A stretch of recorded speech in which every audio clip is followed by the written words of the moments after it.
Hi hello నమస్తే welcome to Telugu one cinema. This is దివేశ్వరి.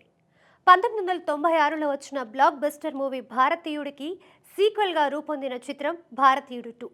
Kamal Haasan ప్రధాన పాత్రలో శంకర్ దర్శకత్వంలో తెరకెక్కిన ఈ సినిమా శుక్రవారం ప్రేక్షకుల ముందుకు వచ్చింది. మొదటి షో నుంచే నెగిటివ్ టాక్ ని మూటగట్టుకుంది. మ్యూజిక్ పరంగా కూడా ఈ సినిమా నెగిటివ్ ఫీడ్బ్యాక్ నే తెచ్చుకుంటుంది. అప్పట్లో భారతీయుడు విజయంలో ఏఆర్ రెహమాన్ సంగీతం కీలక పాత్ర పోషించింది. పాటలు ఒక ఊపు ఊపాయి. పచ్చని చిలుకలు తోడుంటే సాంగ్ ఇప్పటికీ వినిపిస్తూనే ఉంటుంది.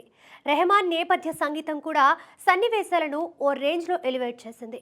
ఇలా భారతీయుడు విజయంలో రెహమాన్ పాత్ర ఎంతో ఉంది. అయితే భారతీయుడు 2కి మాత్రం ఈ జనరేషన్ సెన్సేషన్ అనిరుద్ధ్ సంగీతం అందించాడు. గత 10 ఏళ్లలో ఎన్నో బ్లాక్ బస్టర్ ఆల్బమ్స్ అందించి మోస్ట్ వాంటెడ్ మ్యూజిక్ డైరెక్టర్గా అనిరుద్ధ్ పేరు తెచ్చుకున్నాడు. అందుకే రెహమాన్ స్థాయిలో కాకపోయినా అనిరుద్ధ్ కూడా మంచి మ్యూజిక్ అందిస్తాడని అందరూ భావించారు. కానీ అనిరుద్ధ్ ఆ అంచనాలను అందుకోలేకపోయాడు. అసలే సినిమా నీరసంగా ఉంటే అనిరుద్ధ్ తన సంగీతంతో మరింత నీరసం తెప్పించాడనే అభిప్రాయాలు వ్యక్తమవుతున్నాయి. ఇప్పుడు ఇదే విషయం జూనియర్ ఎన్టీఆర్ ఫ్యాన్స్ కి ఆందోళన కలిగిస్తోంది. ఎన్టీఆర్ హీరోగా కొరటాల శివ దర్శకత్వంలో రూపొందుతున్న చిత్రం దేవర. సెప్టెంబర్ 27న విడుదల కానున్న ఈ సినిమాపై భారీ అంచనాలున్నాయి. ఈ చిత్రానికి సంగీత దర్శకుడు అనిరుద్ధ్ కావడం విశేషం. ఇప్పటికే ఫస్ట్ సింగిల్గా ఫియర్ సాంగ్ విడుదలైంది.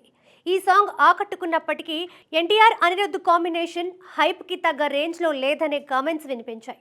దీంతో మిగతా సాంగ్స్ బ్యాక్గ్రౌండ్ స్కోర్పై ఎన్టీఆర్ ఫ్యాన్స్ ఎన్నో ఆశలు పెట్టుకున్నారు. అయితే భారతీయుడు 2 విషయంలో అనిరుద్ధ్ పూర్తిగా నిరాశపరచడంతో ఎన్టీఆర్ అభిమానుల్లో ఆందోళన మొదలైంది. తమిళ సినిమా, అందున భారీ సినిమాకి అనిరుద్ధ్ ఇలా చేస్తే తెలుగు సినిమా అయిన దేవరా విషయంలో ఏం చేస్తాడోనని టెన్షన్ పడుతున్నారు. మరి దేవరాకి అనిరుద్ధ్ విజృంభిస్తాడో లేక ఇలాగే నిరాశపరుస్తాడో చూడాలి.